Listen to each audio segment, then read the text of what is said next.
사랑하는 성도 여러분, 우리는 신앙을 떠나서 자신의 삶을 잘 점검하고 성찰한 사람들에게서 많은 발전된 모습을 보게 됩니다. 훌륭하다, 괜찮다, 참 사람이 시간이 지날수록 발전하다라고 하는 사람들의 공통적인 특징은 늘 자신의 삶을 성찰하고 또 점검하는 삶을 살아가는 것입니다. 우리의 신앙생활도 마찬가지죠. 특히 하나님 앞에 서 있는 우리들은 늘 하나님 앞에서 우리 자신들을 성찰하고 점검하는 삶을 살아가야 합니다. 우리의 이 신앙에 있어서 가장 중요한 문제는 우리가 어떻게 하면 우리의 죄와 또 죽음의 문제와 싸워 나가느냐 이것이죠. 그런데 우리는 지난 시간에 살핀 것처럼 우리의 죄와 죽음의 결과가 어디에서부터 시작되었는지를 살필 수 있는 것이죠. 욕심이 잉태한 즉 죄를 낳고 죄가 장성한 즉 사망을 낳는 것입니다. 욕심이 잉태하면 죄를 낳게 되고 죄가 장성하면 사망을 낳는 이 일이 우리의 신앙생활의 원리이기에 우리가 죄를 멀리하는 삶을 살아가기 위해선 욕심을 버려야 된다는 거죠. 그런데 여러분, 우리가 살아가면서 욕심은 단 한 번으로 끝나지 않습니다. 욕심은 계속해서 우리 안에서 일어나는 것이죠. 그래서 우리의 성찰도 단 한 번에 끝나서는 안 된다는 것이죠. 계속해서 우리의 삶들을 점검하고 성찰하는 삶을 살아가야 돼요. 왜냐하면 끊임없이 우리 안에서 죄의 유혹들이, 우리의 탐욕이, 우리의 욕심들이 일어나기 때문에 그렇습니다. 그래서 우리는 한 번의 점검, 한 번의 성찰, 한 번의 돌아봄으로 끝나는 것이 아니라 이 일을 계속해야 하는 것입니다. 우리는 오늘 본문 말씀을 함께 묵상하면서 우리가 우리의 삶을 지속적으로 성찰하고 관리하고 점검하는 것이 어떤 의미를 갖는지 오늘 본문 말씀을 통해서 함께 묵상해 가도록 하겠습니다. 초대교회는 하나님께서 엄청난 부흥을 주셨습니다. 하나님께서 초대교회 가운데 굉장히 큰 부흥의 불결, 지금도 우리가 부러워하고 그때로 돌아가고 싶어하는 마음이 들 정도로 하나님께서 초대교회에 부흥을 주셨어요. 그 부흥의 모습이 여러 가지 모습으로 나타났는데 그 특징이 무엇인가? 사도들이 큰 권능으로 주 예수의 부활을 증언하게 됩니다. 그때 많은 사람들이 큰 은혜를 받게 되고 그 은혜 받는 것으로 인해서 그 중에 가난한 사람이 없게 됐어요. 왜냐하면 은혜 받은 사람들이 밭과 집을 가지고 있었는데 그것을 팔아서 그 값을 가져다가 사도들 발 앞에 놓게 된 거예요. 그래서 사도들이 각 사람의 필요를 따라서 나누어주게 된 거죠. 이것은 하나님께서 주신 그 은혜가, 하나님께서 그들에게 베풀어 주신 그 사랑이 많은 사람들에게 흘러가게 된 거죠. 은혜 받은 사람들을 통해서 흘러가게 된 것입니다. 그러니까 은혜를 받으면 이런 일들이 일어났던 것입니다. 성전에 모여서 하나님을 찬양하고 또 떡을 나누고 물건을 통용하는 정도뿐만이 아니라 자신들이 판 값에 이 모든 것을 사도에게 가져와서 이것이 많은 사람들에게 흘러들어가게 하는 이런 일들을 하게 된 거죠. 왜 그들이 이런 일들을 했는가? 왜 은혜 받고 나서 그들의 물건을, 그들의 소유를 아까워하지 않고 욕심을 부리지 않고 이것을 다른 사람들과 나누는 삶을 살아갔는가? 바로 그들이 가지고 있는 그 재물을, 소유를 자기 것이라고 하는 이가 하나도 없었다라는 것이죠. 그러니까 그들이 물건을 소유했다 하더라도 이 물건의 소유권이 하나님에게 있었다라고 그들은 인정하였던 것입니다. 하나님의 주권을 인정하는 삶이었다는 거예요. 하나님의 주권을 인정하다 보니까 그들에게서 욕심이 생기지 않았습니다. 할 수만 있으면 나누고 베풀고 드리고 싶은 마음들이 그들에게 있었던 것이죠. 여러분, 은혜를 받으면 이런 일이 생기는 것입니다. 현대인들이 가장 소중하게 생각하는 것, 물질과 함께 시간 아닙니까? 우리 아이들 어려서부터 공부하느라 얼마나 바쁩니까? 그런데 우리 아이들이 수련회 때 은혜를 받고 나면 두드러지게 나타나는 특징이 뭐냐면 아이들이 집에 안 가려고 그래요. 교회에서 친구들하고 놀면서 밤새 시간을 보내고 싶은 거예요. 특별히 하는 말도 없는데, 특별히 재밌는 놀이거리도 없는데 이 아이들이 교회에 머물면서 집에 안 가려고 해요. 왜냐하면 그 시간이 너무 좋기 때문에 그래요. 내가 시간은 바쁘지만, 내가 공부해야 되지만, 학원에 가야 되는데 가서 영어 단어 하나라도 더 외워야 되고 수학 공식 하나 더 외워야 되는데 그래서 내가 너무 시간이 없이 바쁜데 은혜 받고 나니까 이게 의미가 없어진 거예요. 그리고 돈도 없으면서 부모님이 주신 용돈 가지고 자꾸 친구들 맛있는 걸 사주려고 합니다. 이게 은혜 받는 아이들의 모습에서 나타나다는 거죠. 초대교회의 모습이 바로 그런 모습이었던 거예요. 하나님의 말씀을 듣고 그들이 은혜를 받고 나니까 자신의 것을 욕심내지 않은 거예요. 자신의 소유권을 주장하지 않은 것입니다. 모든 것이 다 하나님의 것이라는 거예요. 이 하나님의 주권을 인정하는 삶을 살아간 거죠. 그 중에 대표적인 인물이 바나바라고 하는 인물이 등장합니다. 이 바나바는 초대교회의 이 선교 역사에 매우 중요한 영향을 끼쳤던 인물 아닙니까? 바울과 함께 귀한 동역을 이루었어요. 특히 이 바나바의 훌륭한 점은 위로의 아들이라는 이름에 걸맞는 삶을 산 거예요. 마가복음의 저자인 마가 요한이 얼마나 시원찮은 존재예요. 예수님께서 붙잡히실 때 옷을 다 벗고 도망갈 정도로 그렇게 유약한 거예요. 그리고 이 마가 요한 때문에 바나바와 바울이 다투게 되고 서로 갈라서게 된 거죠. 그런데 이 마가 요한이 나중에 이집트 알렉산드리아에서 순교를 당하게 됩니다. 그냥 순교를 당한 정도가 아니라 온 알렉산드리아 시내의 전역에 마차에 끌려서 그의 살이 다 벗겨나갈 정도로, 그래서 알렉산드리아 시내가 다 피로 물들 정도로 그런 끔찍한 순교를 당하게 됐던 거예요. 그 삶에 엄청난 변화를 준 인물이 바로 바나바였던 것입니다. 이 바나바가 지금 자신의 소유를 팔아서 사도들 앞에 놓게 되죠. 그리고 사도들은 그것을 가난한 사람들에게 나눠주는 일을 하고 있는 거예요. 이것을 흉내내는 사람이 나타납니다. 바로 아나니아라는 인물이에요. 아나니아도 마찬가지로 자신의 소유를 팔아서 그 값을 사도들에게 가져옵니다. 그런데 진짜가 아니죠. 가짜예요. 흉내는 내지만 진짜가 아니었다는 거죠. 왜냐하면 그 값에서 얼마를 감추었기 때문에 그래요. 다 온전히 가져온 것이 아니라 감추고 숨겼다라는 것입니다. 거짓을 행했다라는 거예요. 그래서 베드로가 무엇을 얘기합니까? 베드로가 이르되 아나니아야 어찌하여 사단이 내 마음에 가득하여 내가 성령을 속이고 땅값 얼마를 감추었느냐. 지금 아나니아는 사도들 앞에 있어요. 사도들을 속이고 숨겼습니다. 그런데 베드로는 성령 충만하였기 때문에 이 아나니아를 통찰한 거죠. 그런데 이 아나니아가 욕심을 가지고 자신의 그 소유의 값을 숨겼지만 사단이 그 마음에 가득해서 성령을 속였다는 것입니다. 지금 이 아나니아의 행위는 성령을 속이는 일이라는 것입니다. 그는 베드로 앞에 또 사도들 앞에 거짓말을 하는데 사도들 앞에 거짓말을 한 것이 아니라는 거예요. 사람 앞에 거짓말을 한 게 아니라 하나님 앞에 거짓말을 한 거라는 것입니다. 지금 하나님을 속이고 하나님 앞에서 자신의 것을 감추고 하나님 앞에 거짓말을 하는 행위를 하고 있다라는 것입니다. 이처럼 아나니아는 자신의 탐욕에 이끌려 하나님 앞에 범죄의 길을 걸어가고 있다라는 것입니다. 사도들은 속일 수 있다고 생각했을지 모르겠지만 성령이 충만한 사도들을 속일 수 없었던 것입니다. 이것은 성령을 속이는 것이고 하나님 앞에 거짓말을 하는 행위였기 때문에 하나님 앞에서 다 드러날 수밖에 없었던 것이죠. 그래서 그 결과는 어떻게 됩니까? 그는 죽음을 맞이하게 됩니다. 결국 욕심이 잉태하면 죄를 낳고 죄가 장성하면 사망을 낳는다라고 하는 야고보서 1장 15절의 말씀이 그대로 정확하게 이루어지는 것이죠. 아나니아는 자신의 욕심 때문에 죄를 짓게 되고 결국 죽음을 맞이하게 됐다는 것입니다. 결국 하나님 앞에 우리가 범죄하면 살 수가 없는 것입니다. 하나님 앞에 우리가 죄를 짓고 하나님 앞에 욕심을 부리면 우리는 살 수가 없다라는 거예요. 지금 아나니아에게 이 일이 생긴 것입니다.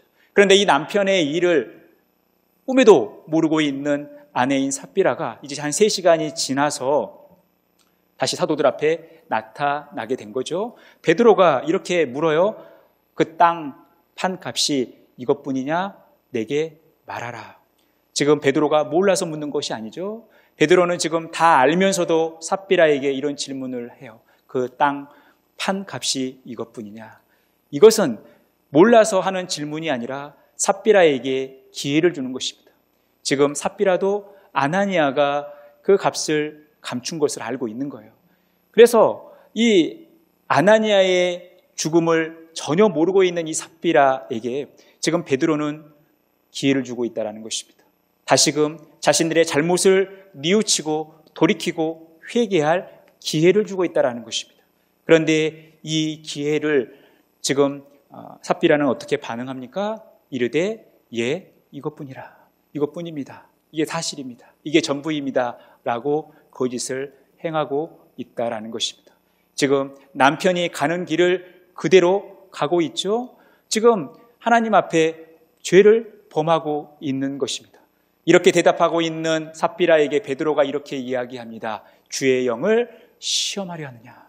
주의 영을 시험한다라는 것은 왜 주님의 자리에 가 있으려고 하느냐라는 것입니다. 주객이 전도된 상태라는 거죠. 여기서 말한 시험은 테스트입니다. 테스트. 우리 인간이 하나님을 시험할 수 있습니까? 하나님이 우리를 시험하는 거예요. 그런데 지금 이 삽비라가 행하고 있는 이 행위, 그가 하는 말은 주의 영, 성령, 하나님을 시험하고 있다는 것입니다. 이것은 하나님의 자리에 자기가 서 있는 것입니다. 주객이 전도되어서 하나님의 주권을 침범하고 있다는 거예요. 하나님의 주권을 거역하고 있다는 것입니다. 여러분, 초대교회 성도들 안에 그들이 은혜를 받고 하나님의 주권을 인정하게 됐죠. 하나님의 주권을 인정하니까 그들에게서 욕심이 사라졌던 거예요. 그런데 반대로 아나니아와 삽비라는 그들의 욕심 때문에 하나님의 주권을 거역하고 있다는 것입니다. 하나님의 주권을 거역하니 그들 안에 그 욕심이 가득할 수밖에 없는 것이죠. 욕심이 가득하니 죄를 왕성하게 지을 수밖에 없는 것입니다. 그래서 삽비라도 남편이 갔던 길을 같이 가는 거죠. 그도 죽음을 맞이하고 있다라는 것입니다. 사랑하는 성도 여러분, 아나니아는 그 자리에서 거짓말을 한 순간 죽음을 맞이하게 됐습니다. 그런데 삽비라에게는 기회가 주어졌던 거예요. 그가 회개하고 돌이킬 기회가 주어졌던 것입니다. 그런데 그 기회를 저버린 것이죠. 어리석은 삶을 살아가고 있다라는 것입니다. 그래서 그 어리석은 삶의 결과는 죽음이었던 거예요. 사랑하는 성도 여러분, 그래서 우리가 지혜로운 삶을 살아가야 하는 것입니다. 만약에 오늘 삽비라가 베드로의 질문 앞에 잘못했습니다.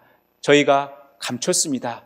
회개합니다. 용서해 주세요. 라고 회개했다면 아마 역사는 바뀌었을 거예요. 삽비라의 인생은 달라졌을 것입니다. 그런데 그에게 주어진 기회마저 그는 놓치고 말았다는 것이죠. 그가 잘못한 일을 다시 봐야 했지만, 그리고 주어진 기회 속에서 또 다시 봐야 했지만 그 기회를 놓쳐버린 어리석은 삶을 살아가는 것입니다.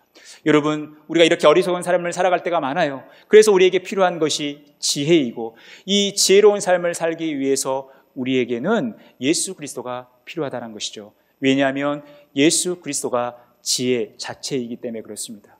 여러분, 그러면 우리가 지혜로운 삶을 살아간다, 우리가 건강한 그리스도인이 된다, 하나님을 기쁘시게 하는 하나님의 자녀가 된다는 것이 무엇을 의미하고 그 비결이 어디에 있냐라는 것입니다. 여러분, 모든 생명체에는 영양분이 공급돼야 되죠. 또한 영양분이 공급됨과 동시에 빛을 받아야 됩니다. 재작년에 우리 교회 로비에 있던 나무들이 거의 얼어가지고 죽을 지경에 이르렀습니다. 실제로 죽은 나무도 있었고 죽었다가 다시 살아나는 부활한 나무들도 있어요. 그래서 똑같은 시행착오를 겪지 않기 위해서 작년에 이제 날씨가 좀 추워지려고 하니까 이 나무를 식당으로 옮겼습니다. 이쪽 지상은 영하권이었기 때문에 한겨울에, 그래도 우리 지하 식당은 평소에도 10도에서 15도는 유지하니까 옮겼어요. 그런데 그 나무들에게 물만 준다고 되는 일이 아니죠. 그들에게 필요한 것이 있어요. 그게 햇빛이죠. 그러니까 햇빛이 없는 지하로 들어갔으니 그들에게 제공해 줘야 될 게 빛인데, 그래서 제가 아침마다 새벽기도 끝나면 하는 일이 뭐냐면 식당에 가서 불 켜는 일이었어요. 또 밤에 불을 끄는 일이었어요. 그러다 보니까 이들에게 수분이 공급되어지고 또 적당히 영양분이 공급되다 보니까, 그리고 거기에 빛이 쬐어지니까 이 식물들이 잘 자라나고 있습니다. 그래서 이들이 그렇게 기다리던 햇빛을 이제 오늘 오후부터 아마 이 아이들이 보게 될 거예요. 여러분, 생명체는 영양분이 공급되어지고 빛이 쬐어져야 됩니다. 여러분, 우리가 신앙생활을 하는 데 있어서 우리에게 필요한 것은 예수 그리스도입니다. 그러면 우리가 예수 그리스도와 함께하는 삶을 어떻게 살아가느냐? 우리가 지난 시간에 살핀 것처럼 우리는 예수 그리스도를 먹어야 돼요. 우리의 생명의 떡으로 오신 예수 그리스도를 먹어야 된다는 것입니다. 또한 예수 그리스도의 빛이 우리에게 비춰져야 된다는 거죠. 그래서 사도 바울은 예수 그리스도의 빛이 우리에게 비춰졌다라고 말씀하면서 우리는 이제 빛의 자녀로 살아가야 된다는 겁니다. 빛의 열매는 모든 착함과 의로움과 진실함이라는 거예요. 그래서 우리가 예수 그리스도의 빛을 쬐고 살아간다는 것이 우리의 삶을 통해서 나타나는데 우리 안에 의로움과 우리 안에 착함과 우리 안에 진실함으로 나타난다는 거예요. 그런데 예수 그리스도의 빛이 우리에게 쬐어지지 않으면, 우리가 그 예수 그리스도의 빛을 무시하고 예수 그리스도의 빛을 거부하면 우리에게 어떤 일이 벌어지느냐? 우리에게 탐욕이 찾아온다라는 것입니다. 우리에게 욕심이 생긴다라는 거예요. 그래서 욕심이 생기면서 부차적으로 계속해서 일어나는 일은 무엇이냐? 우리 안에 거짓된 행위들이 나타난다라는 것입니다. 에베소서 5장 4절에서 5절에 보니까 누추함과 어리석은 말이나 희노의 말이 마땅치 아니하니 오히려 감사하는 말을 하라. 너희도 정녕 이것을 알거니와 음행하는 자나 더러운 자나 탐하는 자 곧 우상 숭배자는 다 그리스도와 하나님의 나라에서 기업을 얻지 못하나니. 우리가 거짓에 쌓이게 되면 결국 하나님으로부터 멀어지는 삶을 살아간다는 것입니다. 오늘 탐하는 자, 탐욕을 부리는 자가 어떤 자냐? 우상 숭배자라는 것입니다. 그래서 탐욕은 곧 우상 숭배라는 거예요. 왜 탐욕이 우상 숭배인가? 우리 안에 욕심이 생기면 생길수록 우리는 하나님의 주권을 거부하게 돼 있어요. 하나님의 주권을 거부하면 하나님과 상관없는 삶을 살아간다는 거죠. 하나님의 주권을 거부한다는 것은 내 삶의 주인이 하나님이 아니라 다른 것들이에요. 내 자신이 될 수도 있고 내가 추종하는 어떤 것들이 될 수 있는 거예요. 그런 삶을 우리가 살아간다는 것입니다. 그러니 여러분, 우리가 하나님의 주권을 거부하고 우리의 욕심대로, 우리의 탐욕대로 살아간다는 것은 하나님께서 가장 싫어하시는 우상숭배라는 사실을 기억하셔야 돼요. 그래서 이 우상숭배를 통해서 우리 안에 거짓된 말들이 일어난다는 것입니다. 거짓을 행하게 되는 거예요. 거짓말을 쉽게 하는 거예요. 그러면 이 거짓을 행했을 때 어떤 일이 우리 안에 일어나는가? 누구든지 헛된 말로 너희를 속이지 못하게 하라. 이로 말미암아 하나님의 진노가 불순종의 아들들에게 임하나니 그러므로 그들과 함께 하는 자가 되지 말라. 우리가 계속해서 거짓을 행하면, 거짓말을 하면 하나님의 진노가 임한다라는 것입니다. 하나님이 가장 싫어하는 우상숭배의 결과물이 바로 탐욕의 결과물이 거짓말이라는 거예요. 그래서 거짓을 행하게 되고 이 거짓을 통해서 결국 우리는 하나님 앞에 버림받을 수 있다는 것입니다. 오늘 아나니아와 삽비라가 하나님 앞에 범죄했습니다. 하나님을 속이고 하나님께 거짓말을 한 거예요. 그의 욕심들, 그들의 탐욕이 결국 그들로 하여금 하나님을 거역하는, 하나님의 주권을 거역하는 그런 거짓말을 하게 된 것입니다. 그러니 죄의 삭은 사망인 것이죠. 욕심이 잉태한 즉 죄를 낳는 것입니다. 죄가 장성하면서 사망을 낳는 거예요. 이 법칙에 따라, 이 신앙의 법칙에 따라, 이 영적 법칙에 따라 아나니아와 삽비라는 그렇게 가고 있다는 것입니다.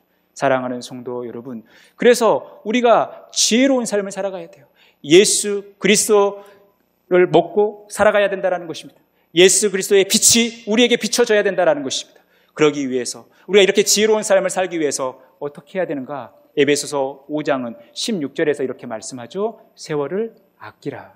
이 세월을 아끼라는 것은 시간을 허비하지 말아라, 시간 낭비하지 말아라, 이 뜻이 아닙니다. 이것은 기회를 살아라는 거예요. 기회를 살아라는 것입니다. 하나님께서 주신 기회를 어떤 희생을 감수하더라도 내 것으로 만들라라는 것입니다. 하나님께서 우리에게 주신 그 기회들을 놓치지 말라라는 거예요. 포기하지 말라라는 것입니다. 이 기회, 이 세월, 이 시간이 바로 하나님의 시간, 카이로스의 시간이라는 거예요. 하나님께서 우리에게 은혜를 주시기 위한 카이로스의 시간, 하나님의 시간, 하나님의 특정의 시간이라는 것입니다. 우리는 이 시간을 놓치지 말아야 돼요. 우리는 이 시간을 골든타임이라고 이야기하죠. 포기할 수 없는 시간. 환자가 죽을 지경에 이르렀는데 환자를 살리기 위해서 포기할 수 없는 그 시간, 이 골든타임을 놓치지 말아야 된다는 것입니다. 하나님은 우리에게 늘 기회를 주신다는 거예요. 골든타임을 주신다는 것입니다. 우리가 그러면 왜 기회를 놓쳐서는 안 되는가? 우리에게 주어진 골든타임을 왜 놓쳐서는 안 되는가? 때가 악하기 때문에 그렇다는 것입니다. 죄의 유혹들이 우리에게 다가온다는 것입니다. 우리로 하여금 욕심을 낼 만한 많은 요소들이 생긴다는 것입니다. 여러분, 사도 바울은 말세에 일어날 일을 우리에게 교훈하고 있어요. 너는 이것을 알라. 말세에 고통하는 때가 이르러 사람들이 자기를 사랑하며 돈을 사랑하며 자랑하며 교만하며 비방하며 부모를 거역하며 감사하지 아니하며 거룩하지 아니하며 무정하며 원통함을 풀지 아니하며 모함하며 절제하지 못하며 사나우며 선한 것을 좋아하지 아니하며 배신하며 조급하며 자만하며 쾌락을 사랑하기를 하나님 사랑하는 것보다 더하며. 여러분, 이 모습이 말세 때 일어난 사람들의 이 모습이 믿지 않는 사람들의 모습만이 아니라는 거예요. 성도들의 모습 속에서 이런 모습들이 나타난다는 것입니다. 교회 안에도 이런 모습들이 나타난다는 거예요. 하나님보다 더 다른 것들을 사랑한다는 거예요. 하나님보다 나를 더 사랑하고 하나님보다 나의 물질을 사랑하고 하나님보다 다른 것들을 사랑하면서 하나님으로부터 멀어진다는 것입니다. 그래서 이 삶이 어떤 삶인가? 경건의 모양은 있지만 경건의 능력은 부인하는 모습이라는 것입니다. 경건의 모양은 있으나 경건의 능력을 부인한다는 것은 하나님의 주권을 부정한다는 것이죠. 하나님께서 행하신 일들을 보지 못한다는 거예요. 하나님께서 행하신 일들을 받아들이지 못한다는 것입니다. 그래서 경건의 모양은 있으나 경건의 능력은 부인한다는 것은 하나님을 우리의 목적을 위해 사용하고 하나님을 우리의 수단시화는 하지만 하나님이 우리의 삶의 목적이 되지 않는다는 것입니다. 하나님의 주권을 받아들이지 않고 모든 것이 내 힘으로 내가 원하는 대로 되기를 바라고 그렇게 우리의 삶을 진행시켜 간다는 거예요. 그런데 이런 자들에게서 벗어나라고 말씀하고 있어요. 하나님은 우리에게 온전한 경건한 삶을 살기를 말씀하시는데요. 우리가 때가 악하기 때문에 하나님의 심판이 가까이 오고 있기 때문에 우리는 세월을 아끼라는 것입니다. 우리에게 주어진 기회를 살아라는 거예요. 그리고 하나님께서 우리에게 주신 카이로스의 시간, 골든타임을 놓치지 말라라는 것입니다. 오늘 삽비라는 그 시간을 놓쳤던 것입니다. 그래서 하나님의 심판을 면치 못하게 된 거예요. 여러분, 때가 악하다는 것은 하나님의 심판이 가까이 왔다는 것을 보여주는 거예요. 그러니까 여러분, 오늘 초대교회 성도들 안에 이 아나니아와 삽비라에게 있었던 이 일, 5절과 11절에서 보여주는 것처럼 하나님을 두려워하는 마음, 하나님의 심판을 두려워하는 마음을 그래서 가져야 한다는 것입니다. 여러분, 그래서 우리에게 주신 이 기회를 우리는 놓쳐서는 안 되는 것입니다. 우리는 이 골든타임을 놓쳐서는 안 돼요. 절대 포기하거나 이뤄서는 안 된다는 것입니다. 여러분, 사울이 이스라엘의 일대 왕이 됐어요. 처음에 얼마나 좋았습니까? 그런데 이 사울은 용두사미의 삶을 살아간 것이죠. 하나님께서 그와 함께 하시면서 처음은 좋았습니다. 그런데 그 마음 가운데 교만이 들어가다 보니까, 탐욕이 들어가다 보니까 처음 사무엘을 기다리지 못하고 자기 마음대로 제사를 해버렸어요. 제사장들이 제사를 해야 되는데 왕인 자신이 제사를 해버린 거예요. 그래서 하나님으로부터 책망을 받게 되죠. 그리고 나서 얼마 후에 이제 하나님께서는 사울에게 아말렉을 전멸하라고 말씀하고 있어요. 아말렉을 전멸할 때 아말렉의 왕이었던 아각과 또 좋은 남녀노소, 심지어 젖먹이 아이들까지 좋은 것들 다 전멸하라는 거예요. 그런데 아말렉과의 전투에서 승리한 사울은 다 전멸하지 않습니다. 하찮은 것들, 그렇게 귀하지 않는 것들은 다 전멸하지만 자기가 보기에 좋은 것, 탐나는 것들은 전멸하지 않고 그대로 살려두는 거예요. 이 일이 사무엘 앞에서 발각이 되죠. 그래서 사무엘의 질문에 그는 하나님 핑계를 댑니다. 내가 하나님을 위해서 이것을 다 전멸하지 않았습니다. 하나님께 예배하기 위해서, 하나님께 번제하기 위해서 이것들을 남겨놨습니다라고 거짓말을 하는 거예요. 그는 선택적 순종을 했던 것입니다. 그러니 하나님으로부터 진노를 살 수밖에 없는 것이죠. 왕에서 쫓겨나는 거예요. 하나님으로부터 버림받고 그 왕권이 다윗에게 넘어간 것입니다. 사울은 자신에게 주어진 회개의 시간, 그 회개의 기회를 놓쳐버린 것입니다. 그래서 버림받은 왕이 되어버린 거예요. 사랑하는 성도 여러분, 우리는 하나님 앞에 실수할 수 있습니다. 우리가 잘못할 때가 많아요. 그런데 더 중요한 것은 뭐예요? 하나님은 우리에게 회개할 기회를 주신다라는 것입니다. 우리가 회개하면서 하나님 앞에 다시 돌이키기를 하나님은 원하신다라는 거예요. 그 시간을 하나님께서 우리에게 기다려 주신다라는 것입니다. 우리에게 골든타임을 주신다라는 거예요. 그래서 우리는 이 기회를 놓쳐서는 안 된다라는 것입니다. 우리는 다시 보셔야 돼요. 나의 죄가 어디에서부터 시작되었는가? 나의 작은 욕심이 무엇인가? 늘 다시 보셔야 돼요. 그리고 우리는 또 다시 보셔야 돼요. 하나님께서 나에게 주신 기회가 어떤 일인지, 지금 이 순간 하나님께서 나에게 원하시는 것이, 나에게 기대하는 것이 무엇인지 우리의 삶을 또 우리 자신을 또 다시 보셔야 된다는 것입니다. 그럴 때 우리는 하나님께서 기뻐하시는 삶, 하나님의 그 영광에 참여할 수 있다는 것입니다. 사랑하는 성도 여러분, 우리가 늘 하나님을 기쁘시게 하는 복된 삶 살아가시기를 간절히 바랍니다. 늘 우리에게 주어진 시간들을 늘 돌아보면서 보고 또 보고 다시 보고 또 다시 보는 그런 삶을 살아가시기를 간절히 바랍니다. 우리가 에베소서 요한계시록 2장에 보면 이 4개의 교회가 나오는데, 지난 시간에 우리가 에베소 교회를 봤죠. 에베소 교회도 하나님 앞에 칭찬을 들었지만 하나님 앞에 책망을 들었던 교회이기도 합니다. 그리고 4번째 교회인 두아디아 교회도 하나님 앞에 칭찬을 들었어요. 주님이 그 교회를 칭찬합니다. 그들의 사업을 칭찬해요. 그들의 믿음과 인내와 사랑을 칭찬합니다. 그러니까 교회가 선한 사업을 많이 했던 거예요. 믿음이 있었던 거예요. 사랑이 넘쳤던 거예요. 섬김이 있었던 것입니다. 인내의 삶을 살았던 거예요. 하나님께서 그들을 칭찬하십니다.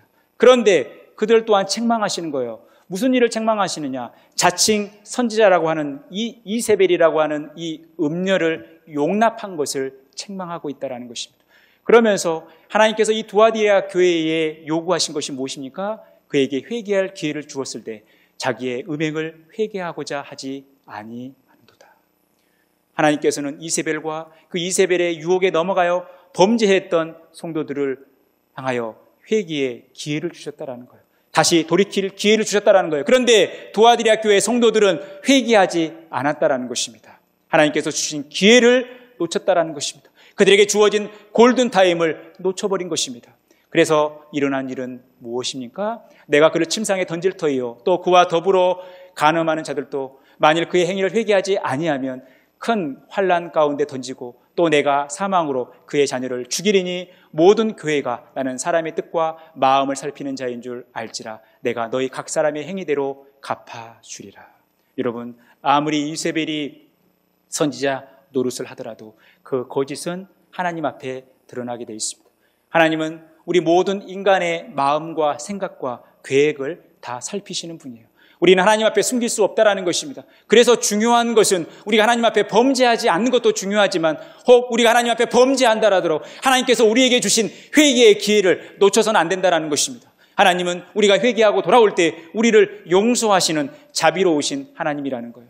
문제는 우리가 그 기회를 살리느냐 그렇지 않느냐의 문제라는 것입니다. 여러분, 이 두아디아 교회는 중세의 겉은 화려하지만 진실에서 멀어져 있는, 진리에서 멀어져 있는 그 모습을 보여주고 있어요. 현대 교회도 마찬가지죠. 얼마나 우리 교회, 현대 교회가, 우리 한국 교회가 겉으로 보기에는 화려합니까? 3만, 4만 명 모이는 교회도 얼마나 많습니까? 심지어 70만 명이 모이는 교회도 있어요. 여러분, 그런데 우리가 아무리 그런 큰 규모를 가지고 선한 사업을 많이 하고 믿음을 가지고 인내를 가지고 섬기는 삶을 살아가고 사랑하는 삶을 살아도 하나님의 진리에서 벗어나 있으면, 죄와 적당하게 타협하면, 죄를 용납하면 주님으로부터 칭찬을 받지 못하고 오히려 책망을 듣는다라는 것입니다. 두아디아 교회는 그것을 우리에게 경고하고 있다라는 거예요. 여러분, 교회 안에 사랑도 있어야 되고 믿음도 있어야 되고 인내도 있어야 되고 섬김도 있어야 되고 선한 사업도 많이 해야 됩니다. 그런데 아무리 이러한 일들이 풍성하게 있다 하더라도 하나님의 진리에서 벗어나 있으면, 하나님의 법과 질서를 무시하고 하나님의 주권을 인정하지 않고 우리 마음대로 사랑하고 우리 마음대로 믿음을 가지고 우리 마음대로 인내하고 우리 마음대로 섬기고 우리 마음대로 선한 사업을 한 듯 아무런 의미가 없다라는 거예요. 여러분, 순종은 완전한 순종이 요구되어지는 것입니다. 부분적 순종은 하나님 앞에서 불순종인 거예요. 사울도 부분적으로 순종하지 않았습니까? 아나니아와 삽비라도 부분적으로 순종했어요. 일부만 가져온 것이죠. 일부는 감춘 것입니다. 그런데 중요한 것은 우리가 부분적으로 순종하기 위해서 우리 안에 욕심을 부리고 우리 안에 거짓을 행하는 이 모든 것을 하나님은 다 아신다라는 거예요. 그래서 우리가 하나님 앞에 우리 자신들을, 우리의 삶들을 돌아보셔야 된다라는 것입니다. 우리가 고린도후서 6장 1절에서 2절 말씀을 함께 읽으면서 말씀을 마무리하겠습니다. 우리가 하나님과 함께 일하는 자로서 너희를 권하노니 하나님의 은혜를 헛되이 받지 말라. 이르시되 내가 은혜 베풀 때에 너에게 듣고 구원의 날에 너를 도왔다 하셨으니 보라 지금은 은혜 받을 만한 때요 보라 지금은 구원의 날이로다. 여러분, 사랑의 반대말이 무엇인 것 같아요? 사랑의 반대말은 미움이 아닙니다. 사랑의 반대말은 무관심이에요. 하나님이 우리를 사랑하십니다. 하나님은 우리를 사랑하시되 우리의 죄를 미워하시죠. 그래서 하나님은 이 죄를 버리게 하시기 위해 우리에게 기회를 주신다라는 거예요. 보라 지금은 은혜 받을 만한 때요 보라 지금은 구원의 날이로다. 하나님께서는 우리를 구원하시기 위해서 우리에게 기회를 주신다라는 것입니다. 그래서 보라 지금은 다시 볼 때요 보라 지금은 또 다시 볼 때라. 여러분, 우리는 하나님께서 주신 기회를 놓쳐서는 안 되는 것입니다. 지금 이 순간 이 자리가 하나님께서 나에게 주신 은혜의 시간일 수 있어요. 하나님의 골든타임일 수 있다는 것입니다. 하나님의 카이로스의 시간이라는 것입니다. 그래서 우리는 이제 하나님 앞에서 이 하나님의 음성에 귀를 기울이고 내가 하나님 앞에 돌이키고 회개할 것이 있다면 빨리 하셔야 된다는 거예요. 이 기회를 놓치고 나서 우리에게 불행이 닥치면 여러분 아무런 의미가 없는 것이죠. 여러분, 사랑의 반대는 무관심입니다. 내가 죄를 범했음에도 불구하고 하나님께서 아무런 조치를 취하지 않으신다. 이게 좋은 게 아니에요. 어디 가서 자랑할 일이 아니라는 거예요. 하나님이 우리를 사랑하시기 때문에 때로는 징계하시기도 하고 때로는 우리에게 고난을 주시기도 하는 거예요. 사랑하는 부모가 자식이 잘못된 길을 가는데 그래 다 용서한다, 그렇게 살아라 하시는 부모가 어디 있습니까? 자녀가 잘못된 길을 걸어가면 부모는 매를 때려서라도 채찍을 가해서라도 이 아이가 돌이키기를 바라는 거예요. 여러분, 그래서 하나님은 우리가 하나님 앞에 돌이키는 삶, 하나님께서 우리에게 주신 그 기회를 놓치지 않기 위해서 고난이라는, 시련이라는 이 여건을 우리에게 주신다라는 거예요. 그런 울림을 우리에게 주신다라는 것입니다. 사랑하는 성도 여러분, 하나님께서 우리에게 허락하신 이 구원의 시기, 구원의 때에 하나님을 바라보시면서 우리가 하나님 앞에서 어떠한 삶을 살고 있는지 다시 우리의 삶을 돌아보시고 또 다시 돌아보시면서 하나님의 기쁨이 되는 복된 삶, 하나님께 영광 돌리는 복된 삶, 하나님 앞에 거룩한 삶을 꾸준히 지속적으로 살아가는 저와 여러분의 복된 삶이 되어지기를 간절히 축원합니다.